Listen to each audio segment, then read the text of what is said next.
So we just had the sixth Democratic debate out in Los Angeles. So I want to break it down for you, give you the winners and losers, at least in my opinion. I will say overall, I think the debate was probably the best debate we've had so far, likely because of the sort of smaller field. Overall, too, the moderators were better. The questions were better than what we've seen in some of the debates, especially the last debate. But there were a few weird questions, like one of the moderators did kind of a fake dunk on Bernie, which just kind of backfired. And there was another weird question about why Bernie wasn't a woman, but overall, much better than what we've seen. And there was some really great and substantive back and forth between the candidates. So I want to give you my breakdown of it. But real quick, let's take a look at some of the objective numbers about the night. So this is just the sort of overall speaking time between the candidates. Let me make it a little bit bigger for you. So you can see here Bernie Sanders leading the way at 20 minutes 18, Klobuchar 19:54. And I will say about Klobuchar, I had checked these numbers about 3/4 of the way through the night, and Klobuchar was leading, and Sanders was actually just like a few ranks behind. So Bernie really started sort of speaking towards the end there. And so we have Warren at 1923, Buttigieg at 1912. So really, you have these sort of top four people, and they really all sort of went at it with at least against Buttigieg. There was kind of a back and forth. Now Biden, you can see here, is a few minutes behind the rest, and then Steyer and Yang. Biden didn't necessarily get into the back and forth attacking Buttigieg. When I get to my review of where I think Bernie is rating in terms of this debate, I'm going to explain a little bit of a theory why I think that Biden didn't. It wasn't in Biden's interest to attack Buttigieg, and it isn't just ideological. It's also strategic, and I actually think that it's good strategy. Whether or not Biden came up with it is another question, but it's good strategy. So you can see the rankings here. Yang at the lowest end, however, more speaking time than last debate, although in my opinion, Yang should have gotten much more speaking time than he did. But in some ways, it actually, I think, possibly benefited Yang. Because there was kind of a bit of a back and forth, and Yang didn't really take any kind of incoming fire, and he gave a great zinger against Buttigieg about shaking the money tree in the wine cave. So let's get to the breakdown in terms of winners and losers. So starting out at the bottom, we have the loser of the night, ranking it at number 6, Pete Buttigieg. You'll notice that I have 6, which means that I do have a tie somewhere, so you have to hang around for that. So Buttigieg, absolutely the loser of the night. Everyone was hitting Buttigieg, really, except for Biden, and I guess Steyer. I don't think, if I recall right, I don't believe Steyer hit Buttigieg, but basically everyone was hitting Buttigieg, and pretty much they all landed. I will say Klobuchar had landed a hit on Buttigieg about qualifications, which I don't know if that landed. It kind of landed. It was clearly a lack of substantive. It was an exchange which demonstrated very clearly how neither candidate had any substance, but Klobuchar still managed to land a kind of hit against Buttigieg. Now, overall, the big hit, of course, on Buttigieg was Wine Cave, and that was from Elizabeth Warren initially, and it really lands. It's rhetorically sound. It's snappy. It's quick. It rolls off the tongue, and it immediately conveys the idea. And if you look at the pictures, the images from the wine cave, it's really damning, and it's super, super clear. Hashtag Wine Cave Pete was trending on Twitter. So really, really landing, really, really devastating. And I was watching both CNN and MSNBC. Everyone was talking about Wine Cave, and replaying the interaction between him and Warren. So really devastating.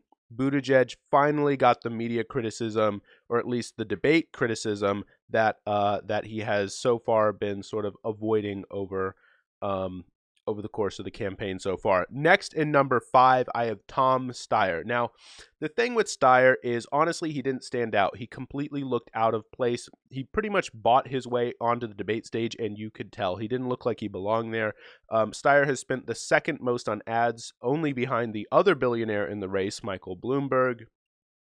And really, that's how Steyer got on the stage. He didn't say anything interesting or memorable. I really can't even if you put a gun to my head, I wouldn't even be able to recall a line that he said.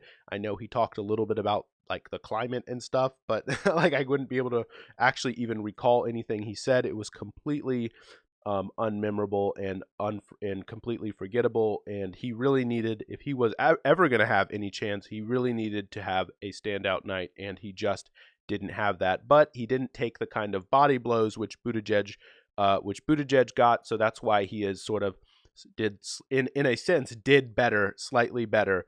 Or at least came out slightly better than Buttigieg. Next, I have at number 4. So again, we're going up.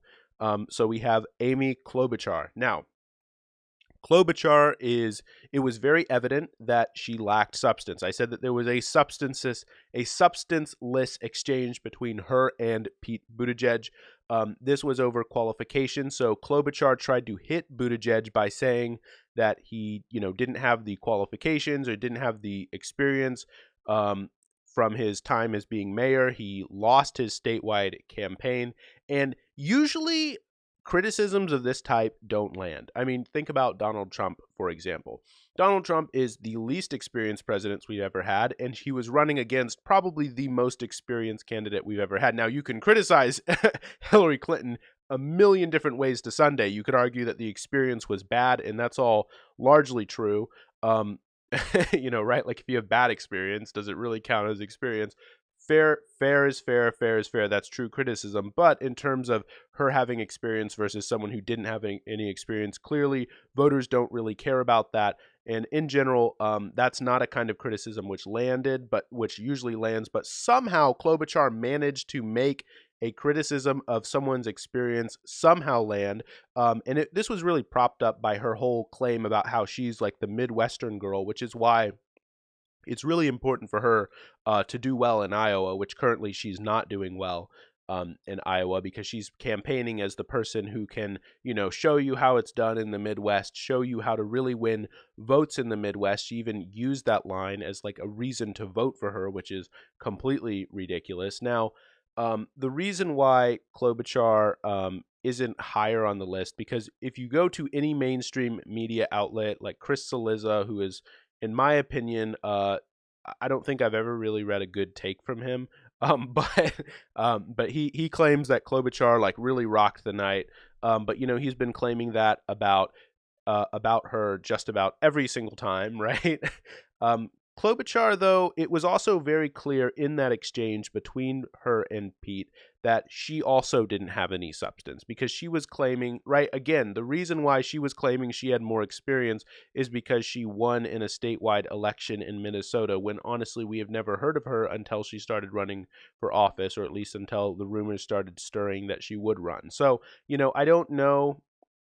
I don't think it landed. And also, there was a focus group done with the Los Angeles Times with Frank Luntz, Republican strategist. And that also and I was watching that video and looking at the data from that. And it pretty much just confirmed my suspicions of it, that it was largely forgettable. The only real takeaway from it was that Buttigieg lost his statewide election, but we don't really remember anything positive from Klobuchar. Now, so third, I have Joe Biden. I have Joe Biden coming in third here. Now, the reason why Joe Biden is in third, because in a sense he had a very bad debate. Like, it wasn't good, it was very bad. However, it was probably his personal best, right? At least this cycle. He used to be really good. He used to be really sharp. I mean, he absolutely destroyed Paul Ryan, did great against Sarah Palin, but honestly, these past years since 2012 he isn't as sharp as he used to be, I guess. And he's been having all kinds of issues, but he was actually decent this debate. He was good enough. He did a strong debate, and really that's what he needs, because he's leading in the polls.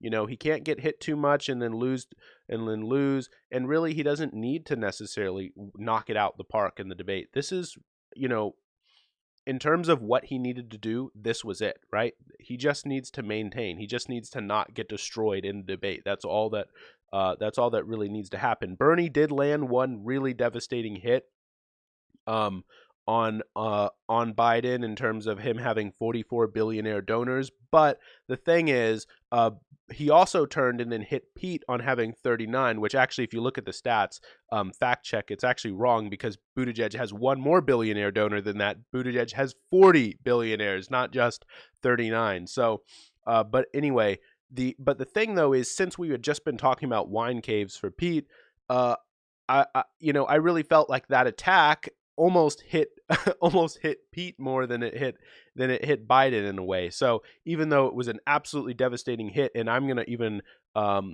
probably gonna make a video about it. I actually think that it was the best night or the best moment of the debate.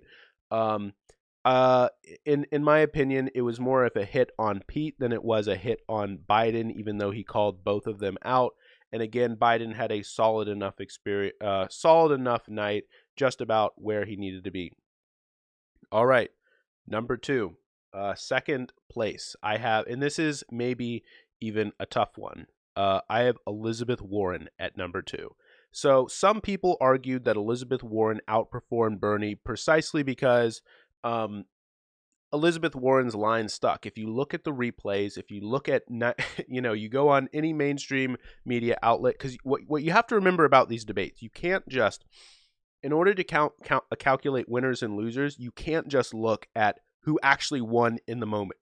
You also have to look at who won the sort of media reel 24, 48 hours later. Because if there was one particular moment that works really good as a soundbite and the mainstream media just runs with that, that's actually, in a sense, the results of that soundbite is almost the winner of the debate, because the majority of Americans don't watch the debate.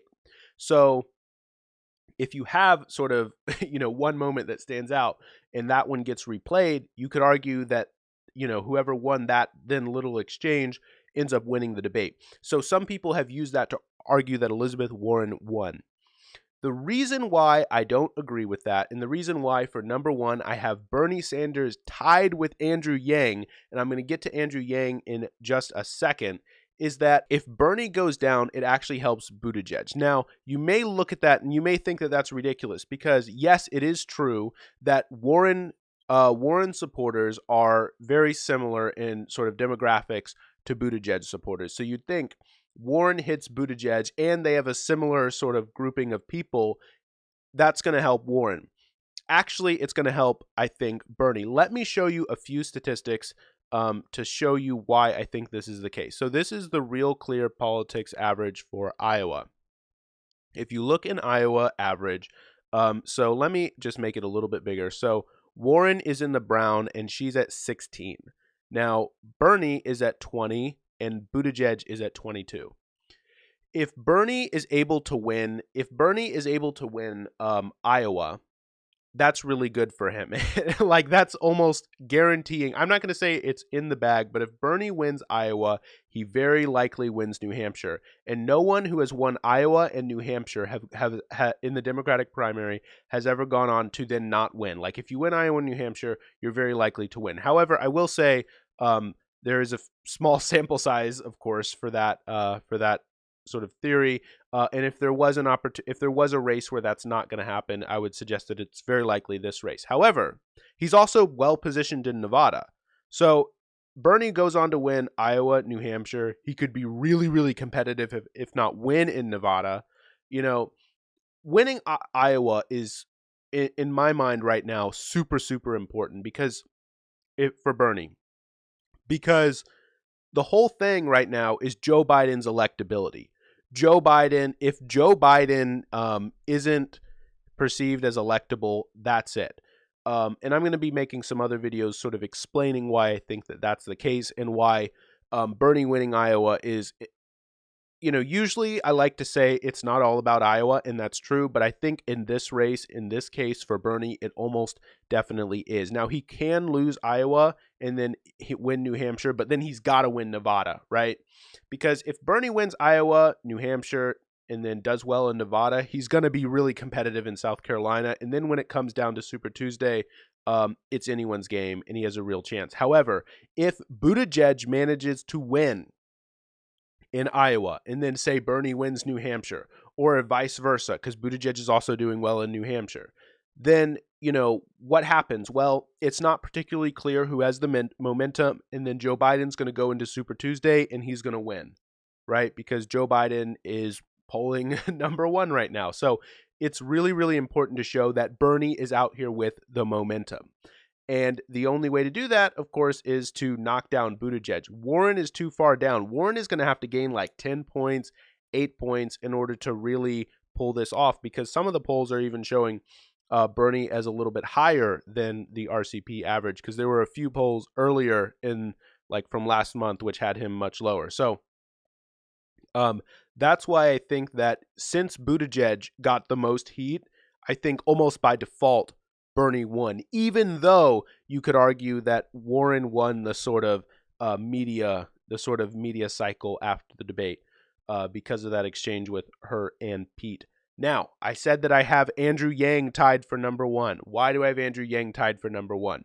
Andrew Yang, far and away, I think blew everyone out of the water. Even though he had the lowest amount of speaking time, Andrew Yang did the most with his speaking time than, in my opinion, anyone else in the debate.